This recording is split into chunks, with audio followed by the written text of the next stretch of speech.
Buenas tardes a todas, a todos. Me invitaron acá hace un tiempo que quiero venir y hoy tuve la posibilidad, doblemente ahora que me toca, o no sé bien cómo decirlo, ¿no?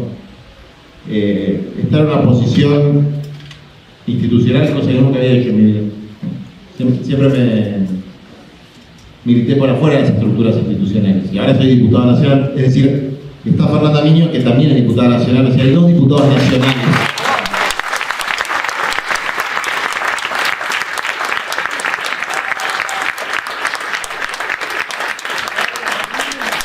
Hay una compañera que es acá concejal del distrito y está Nora, que se encarga del tema de los liberados en nivel provincial. Está Juan, que es el director de culto, ¿no? El director de culto de la provincia de Buenos Aires. Bueno, si no entendí mal, me invitaron a hablar a mí del vínculo entre la fe y la militancia. Y charlando recién con algunos hermanos sacerdotes, curas, pensaba cómo tocó Francisco a los católicos, a los cristianos y a los militantes. Y pasó una cosa curiosa. Creo que Francisco le llegó más a los militantes que no practicaban la fe, a militantes que eran agnósticos, ateos o cristianos abandónicos, ¿no? Ya totalmente separados de cualquier vínculo con la religión, con la religiosidad, que a los propios católicos. Es decir, Francisco fue, por lo menos en la vivencia que yo tengo, en muchos casos, una inspiración para que los militantes se revincularan con su religión, se revincularan con la trascendencia, y no una inspiración para que los católicos se vincularan con el movimiento popular, con la lucha por la justicia social, que es no solamente una parte central de su magisterio como papa, sino es una parte central del Evangelio. Pero efectivamente en el Evangelio y en la vida de Jesús hay muchos aspectos.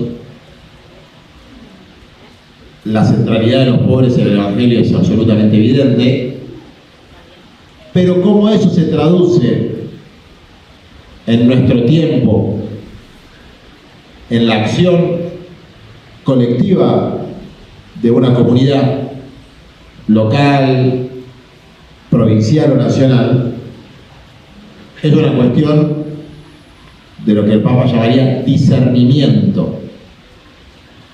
Veo que acá hay mucha gente de iglesia, entonces hablo un poco en esos términos.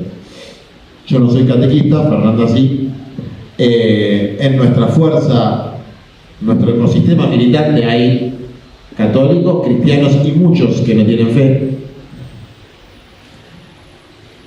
Pero, vuelvo, hay una cuestión de discernimiento evangélico sobre cómo se expresa en la acción social, política, comunitaria, las enseñanzas de Jesús en nuestro tiempo.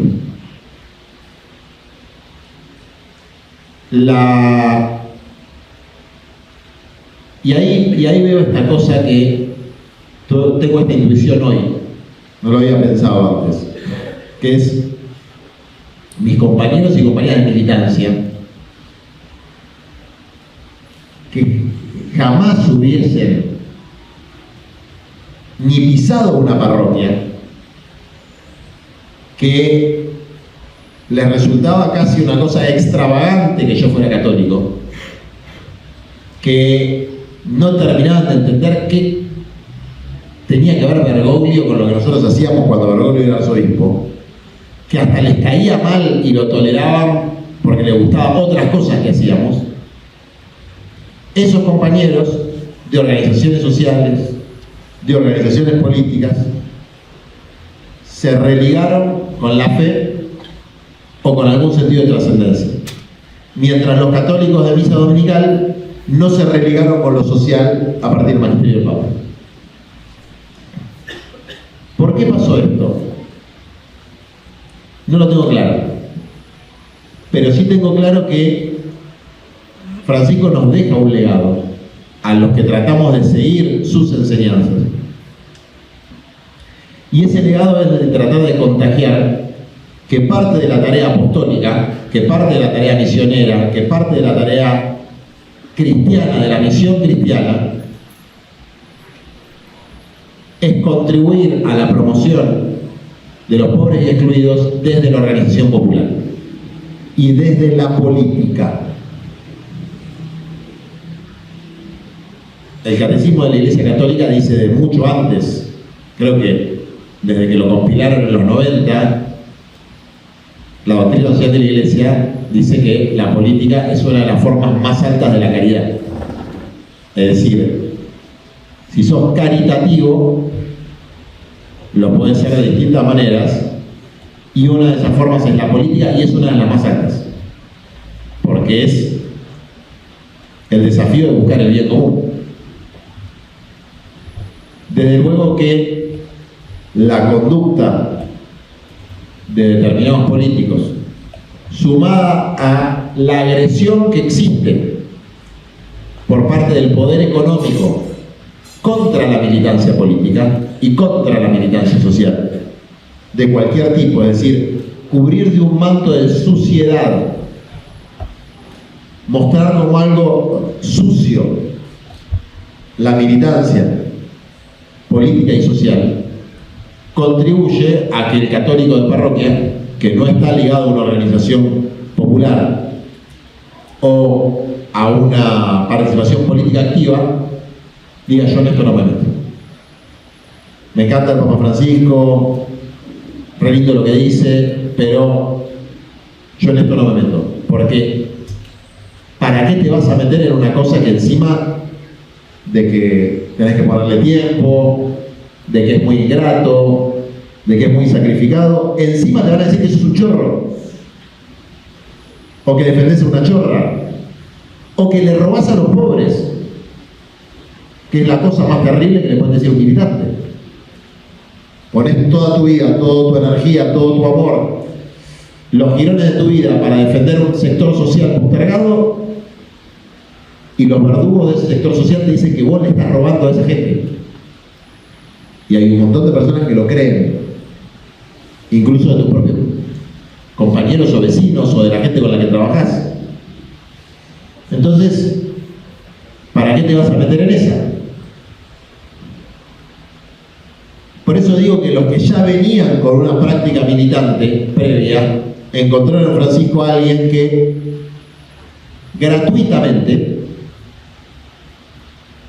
sin que le reportara ningún beneficio en su carrera eclesial, porque ya era papa, o sea, podría perfectamente no haberlo hecho, dice: yo voy a apoyar a esta gente, a los sucios, feos y malos, que no están de moda, que son degradados permanentemente y que seguramente además hagan muchas cagadas, pero donde hay una inspiración. Y ahí se construye lo que es el encuentro de los movimientos populares internacionalmente, y la consigna de tierra, techo y trabajo. Y de la lucha organizada por tierra, techo y trabajo, que además, después voy a hablar de la política institucional, pero que además en la organización popular adquiere tintes de acción violenta a veces. Porque hay una violencia social generalizada. Hay estructuras de injusticia tales que, lo cito a él, si los pobres no agitan este vaso donde se supone que derrama la riqueza, según la teoría del derrame, no le va a llegar una gota. Es el famoso hagan lío. Cada uno lo puede interpretar como quiera, pero la última vez que yo lo vi a Francisco, antes de que se muera,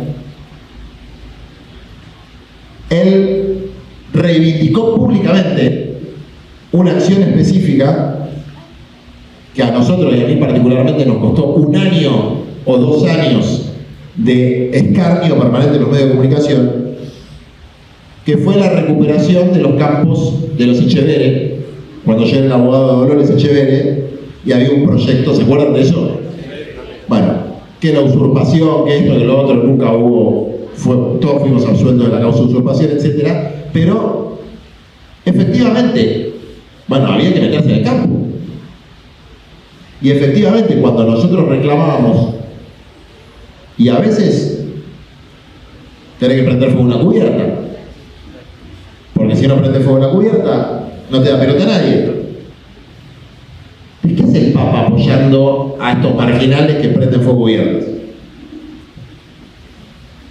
Si en realidad la Iglesia no prende fuego cubiertas.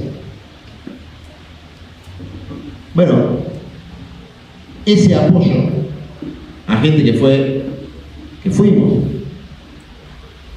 demonizados por dar estas formas de lucha que no son violencia armada, no son matar a otro, no son lastimar a otro. Al revés, exponer el propio cuerpo, exponer la propia integridad psicológica y física en un reclamo. Y por eso conmovió a muchos militantes que no esperaban encontrar ahí ese apoyo.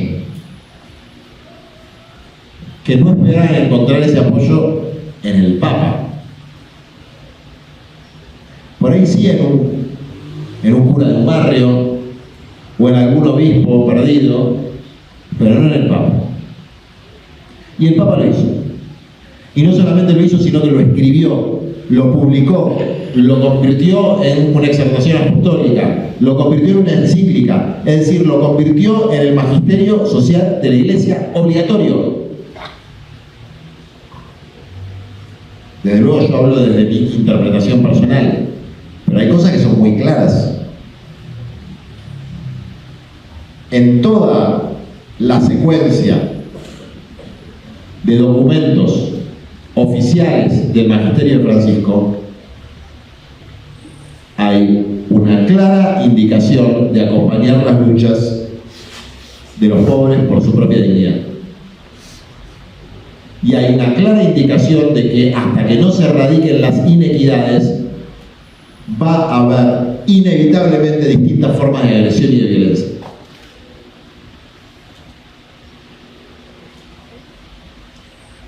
Esta obligatoriedad, que en definitiva no es muy distinta a la obligatoriedad de los mandamientos que están en el Evangelio, que no son voluntarios, no podés decidir si visitar a los presos, a los enfermos, darle de comer a los hambrientos, darle de beber a los sedientos, alojar al que está de paso. No es que Jesús dice, lo podés hacer o no. No, lo tenés que hacer, es tu obligación. Eso Francisco lo traduce de muchas maneras, entre otras, con el apoyo a los movimientos populares. E indicándole a los dirigentes políticos, en términos institucionales, porque la política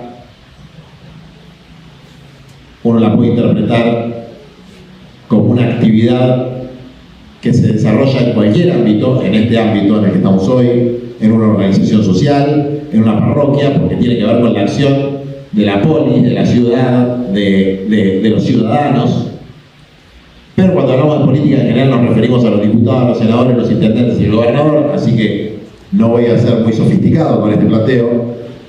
A los dirigentes políticos que ocupan lugares o que aspiran a ocupar lugares de poder, planteándoles la obligatoriedad de buscar la justicia social.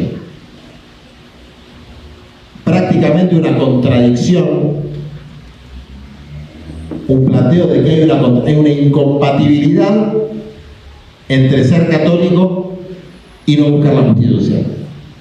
No puedes hacer las dos cosas al mismo tiempo. No podés al mismo tiempo aceptar la idea de que la justicia social es un pecado capital, que es algo que dijo el señor presidente de la Nación, y ser católico. Por ahí puede ser neopentecostal. No sé, no conozco la doctrina social de los neopentecostales. No la conozco y no lo digo irónicamente porque no la conozco. Lo digo porque esto lo dijo en el púlpito de una iglesia, creo que neopentecostal, creo. O sea, ¿saben lo que estoy hablando, no? El presidente de la Nación se paró en una iglesia, en un templo, y dijo que la justicia social era un pecado capital. Y la justicia social es parte de la doctrina de aplicación obligatoria de la Iglesia Católica Apostólica Romana. No puedes ser católico si consideras que la justicia social es un pecado capital. Así lo entiendo yo.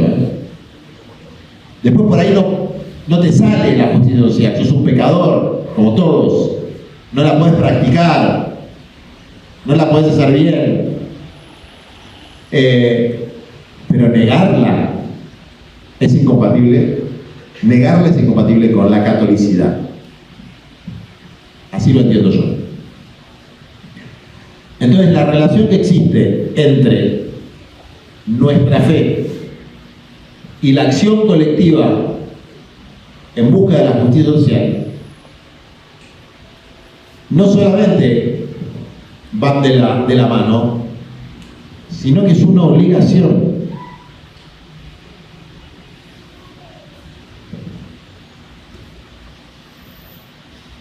Yo podría haber traído muchos textos para citar, de hecho estoy pensando cómo voy a hacer.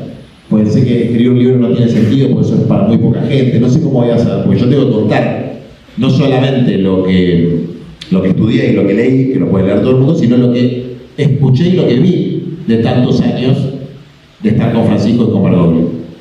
Pero hay una cosa de la que estoy absolutamente convencido, porque es mi experiencia personal con él. En su magisterio existe un componente muy fuerte, y en el de León también, de crítica al sistema socioeconómico actual, que no es el gobierno de Milei, es algo más profundo que el gobierno de Milei. En el caso del gobierno de Milei, ahora hablo yo, mi interpretación, yo soy opositor al gobierno de Milei, como todos saben. En el caso del gobierno de Milei, a mí me parece que lo que sucede es que lo que estaba latente, un poco lo que estaba abajo de la alfombra, se pone de manifiesto. Lo que no se decía porque sonaba mal, ahora se puede decir obscenamente. Lo que se insinuaba con los hechos, ahora también se predica con la palabra. ¿Esto qué quiere decir? Que había muchas personas, y hay muchas personas, que predican la justicia social pero no la practican. Y eso es malo. Pero ahora hay muchas personas que no practican la justicia social y además dicen que la justicia social es un pecado y está mal. Y que el que lucha por la justicia social es un ladrón. Bueno, es un cambio. Es un cambio que intenta subvertir la cultura solidaria del pueblo argentino. Es decir, la conciencia, el tábano que tiene cualquier cristiano que le dice: che, no estás ayudando a tu prójimo, no estás amando bien a tu prójimo, no estás haciendo lo suficiente, él lo quiere sacar y poner otro tábano. No digo él, ese espíritu que hay rondando en estos tiempos. Sacarte esa conciencia del buen espíritu, de que tenés la obligación de cumplir los deberes cristianos, de amor al prójimo, y ahora sí cito al Papa Francisco, en las microrelaciones, que son las relaciones con la familia, con los vecinos, y en las pequeñas acciones cotidianas, que es, si ves a una persona que está en la calle y le puedes acercar un vaso de agua, se lo acercás, o a alguien que está pidiendo y tenés un mango, se lo das. En las acciones cotidianas de caridad y en las macro relaciones, que son la organización de la comunidad o la acción política, ese influjo del buen espíritu que nos lleva hacia eso, hay poderes que lo quieren neutralizar y quieren demonizar la acción del Espíritu Santo.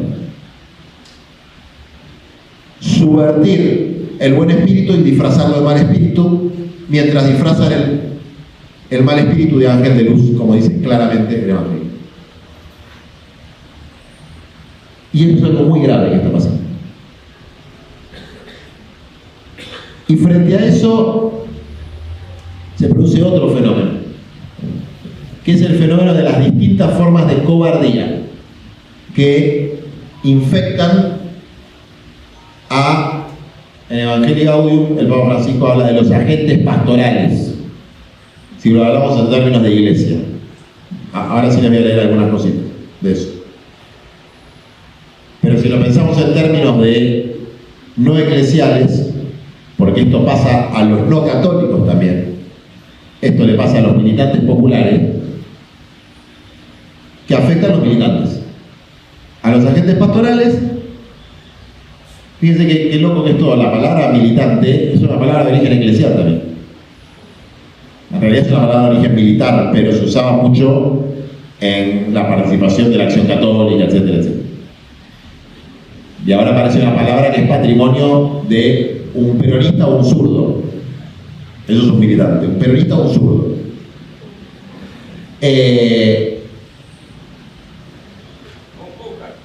O cuca chorro. Entonces, esta cobardía puede adquirir distintas formas. Y hay una forma muy propia de este momento, que está muy bien explicada a partir del punto 86 de Evangelii Gaudium, que si tienen ganas, cuando terminamos, o ahora mismo, agarran el celular, ponen Google, ponen Evangelii Gaudium y van al punto 86, que dice no a la asedia egoísta. La palabra asedia, ¿vieron que los pecados capitales son 7? Había un octavo que se llamaba asedia. Después quedó subsumido en el pecado de pereza. La pereza es uno de los pecados capitales y la asedia. Uno dice, la pereza no suena muy pecaminoso, la pereza. La pereza es un pecado tan grave, es muy grave. Es un pecado muy jodido. Pues no es que te querés quedar tirado un rato más en la cama. ¿No? La pereza subsume la asedia, que dice Francisco, citando a Bernanos, que es un escritor católico del principio del siglo XX, del siglo XIX, es el elixir más preciado del demonio, la asedia, esta forma de pereza. Dice, una tristeza dulzona que te paraliza. Y yo lo estoy viendo no solamente en la militancia cristiana y en la militancia peronista y en la militancia social, lo veo en mí mismo. Y me asusto porque digo, bueno, yo soy dirigente, milito hace muchos años, lidero una organización muy grande y esto me está pasando a mí también.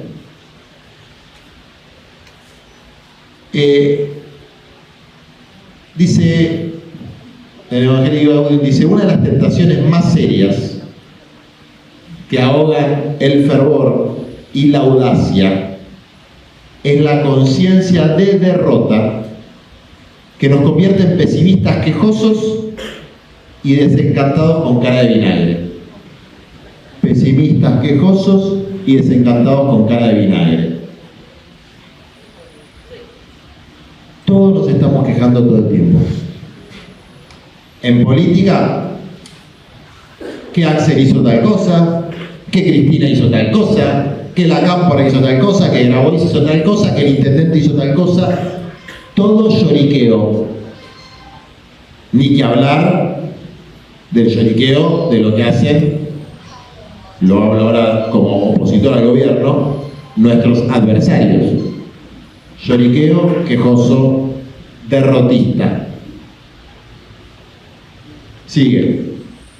El inmediatismo ansioso de estos tiempos hace que no se tolera fácilmente lo que significa alguna contradicción, un aparente fracaso, una crítica, una cruz.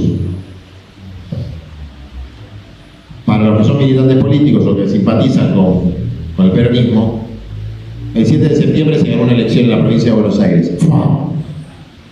Somos todos unos genios. Y en octubre se pierde la elección. No, somos todos unos pelotudos. No, ni éramos unos genios el 6 de septiembre, ni somos tan pelotudos ahora. Los procesos son complejos y una derrota no puede vivirse con ese nivel de derrotismo.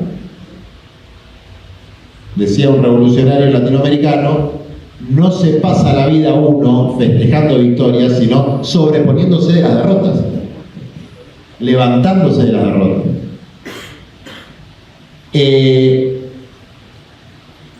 Dice, nadie puede emprender una lucha si de antemano no confía plenamente en el triunfo. El que comienza sin confiar perdió de antemano la mitad de la batalla y entierra sus talentos. Aún con la dolorosa conciencia de las propias fragilidades, hay que seguir adelante sin declararse vencidos y recordar lo que el Señor le dijo a San Pablo: te basta mi gracia, porque mi fuerza se manifiesta en la debilidad. El triunfo cristiano es siempre una cruz, pero una cruz que al mismo tiempo es bandera de victoria, que se lleva con ternura combativa ante el embate del mal. El mal espíritu de la derrota es hermano de la tentación de separar antes de tiempo el trigo de la cizaña, producto de una desconfianza ansiosa y egocéntrica. Una desconfianza ansiosa y egocéntrica. Me quejo, todos son unos forros, todos son unos boludos, nuestros dirigentes son un desastre.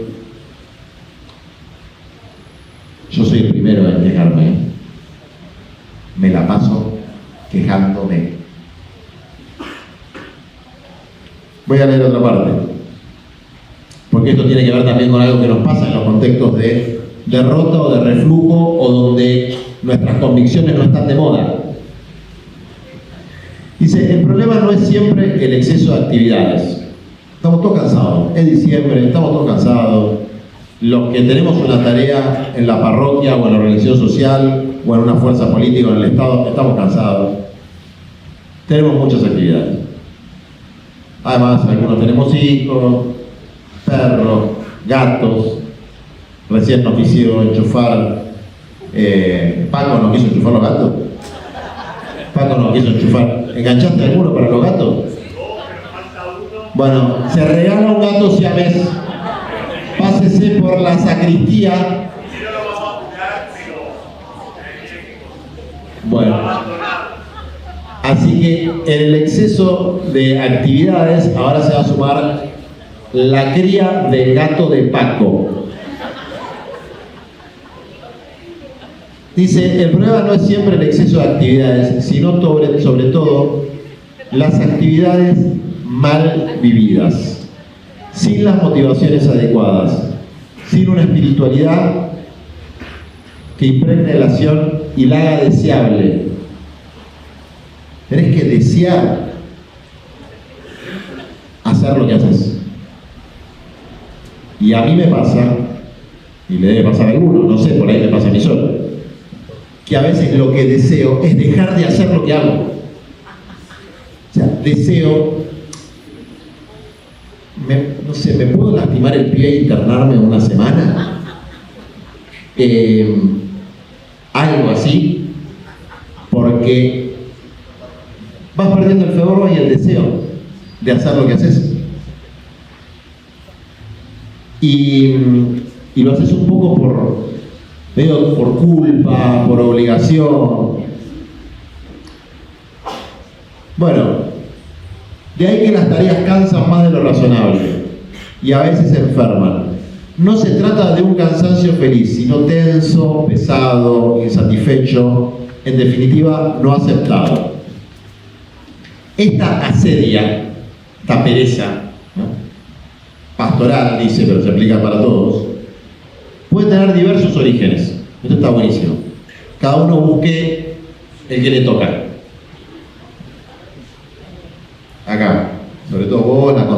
vos la diputada, vos el director, porque esto les pasa a todos, ¿eh?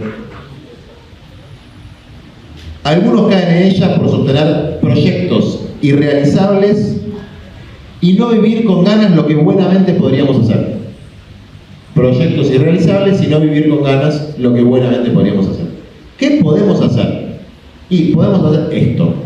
Vivámoslo con ganas. Podemos ser un merendero.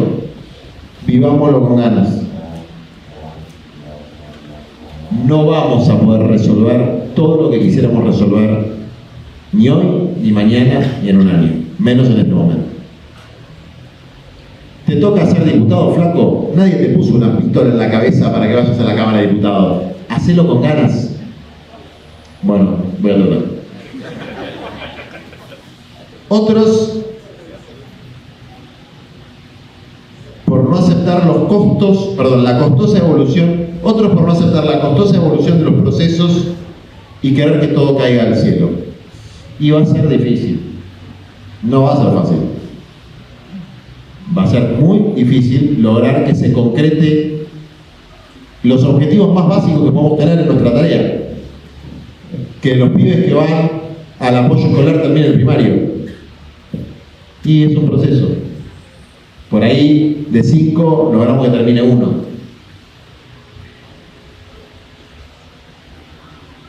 Otros, por apegarse a algunos proyectos o a sueños de éxito imaginados por su vanidad. Y eso pasa en la alta política y pasa en la parroquia. La vanidad. Y ahora que tenemos Instagram, Facebook, Twitter y TikTok, la vanidad viaja con nosotros cotidianamente. Esto es, el otro día lo hablaba con una compañera. Yo soy un dirigente político. Necesito que, si me presento de candidato, me voten. Para eso necesito que la gente piense que soy más o menos una buena persona, ¿no? Bueno, eso está bien, es parte de mi tarea. Aunque, efectivamente, algunos con mostrarse malvados sacan muchos más votos que yo. Pero bueno, eso no lo voy a hacer porque seguiré contra mis convicciones. Entonces, me voy a pensar lo siguiente. Vamos a suponer que el gatito de Paco se trepa a un árbol y queda ahí en el árbol, ¿no? Y Paco, como está todo lastimado porque la policía le pega todos los miércoles, no puede ir a agarrar al gatito. Entonces, yo voy a ir a salvar al gatito. Y si acá la compañía Antonella que me está filmando, que no es que me está filmando porque le resulto simpático, no, me está filmando porque después van a hacer un clip y lo van a subir a las redes. Y lo van a subir a las redes porque hacemos política nosotros. Yo no vengo a engañar a nadie acá. Vengo a hacer una reflexión colectiva, pero nos sacamos una fotito y lo subimos a las redes. Hasta ahí está bien. Es parte del proyecto. Nuestro proyecto tiene que ver con transmitir este mensaje. ¿Pero dónde entra la vanidad? La vanidad entra que en el momento que yo voy a agarrar el gatito, quiero que alguien me esté filmando para que vean qué bueno que soy y cómo salvé el gatito. Y lloro. Y además puedo llorar de emoción. Pero es peor que hacerlo para que te voten, porque de última eso tiene un sentido. Quiero que me voten para gobernar, para hacer algo bueno por los demás. No, es solamente por vanidad. Quiero tener muchos likes en Instagram. Quiero que la gente me valide. Eso se llama vanidad. Y eso es un mal de la época para cualquier persona, para cualquier militante y para los curas también. No sé si las monjas, pero para los curas también. Otros, por perder el contacto real con el pueblo, en una despersonalización de la pastoral que lleva a prestar más atención a la organización que a las personas. Y entonces se entusiasman más con la hoja de ruta que en la ruta misma. Esto de perder el contacto real con el pueblo es más complejo de lo que parece. Hay cosas obvias. Si vivís como sacerdote metido en la sacristía o en la parroquia o en el seminario, perdés contacto con el pueblo. Si como dirigente estás todo el día metido en una oficina o en tu despacho de diputado, perdés contacto con el pueblo. Ahora, vos podés ir a un barrio, incluso podés tener contacto, vivir en un barrio, como Fernanda, como los compañeros de acá, como yo que vivo en un barrio de clase media baja, hablar con tus vecinos y no estar sintonizado con eso. Estar sintonizado con otra cosa. Entonces, contacto real. Contacto real es hacer propio el problema real del pueblo, no lo que yo pienso que es el problema del pueblo, o por lo menos de una parte del pueblo. Todo esto que señala Francisco son causas de esta asedia egoísta, que es una característica de lo que nos está sucediendo a los militantes del Movimiento Nacional Popular, a los militantes y dirigentes sociales y a muchos católicos. Depre. Estoy depre. Me quejo. Quiero todo ya. Me pongo ansioso. Perdimos. Qué desastre. Bueno, eso hay que romperlo. Y la forma de romperlo es, como decía él al principio, con esta modismo que él usa, hacer buenamente y con ganas lo que podemos hacer. No, perdón, hacer con ganas lo que buenamente podemos hacer. Hagamos con ganas lo que buenamente podemos hacer. Hoy veo eso como el principal problema. Después hay un montón de otros elementos políticos, geopolíticos, institucionales, sociales, que podría estar hablando horas y horas, porque además soy charleta y hablo mucho. Por eso voy a cerrar cumpliendo religiosamente con el tiempo que me dijeron que hable. Hoy 35 minutos, me dijeron 40, así que voy a cumplir puntualmente mis 40 minutos. Pero lo que yo quiero transmitir hoy es que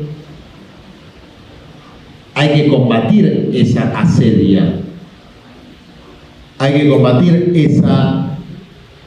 ese sentido de derrota. Y combatir eso implica un entusiasmo militante o un entusiasmo misionero, como más les guste. Y ese entusiasmo es siempre trascendente, es decir, hay algo que sale de nosotros, no es inmanente, es trascendente. Y sale de nosotros hacia el hermano que está peor que nosotros, hacia la hermana que está peor que nosotros, y eso es salir de nosotros hacia Dios. Por lo menos así lo entiendo yo. ¿Qué vamos a hacer en este contexto tan terrible desde mi punto de vista que vivimos? Nadie tiene la receta, porque si alguien tuviera la receta,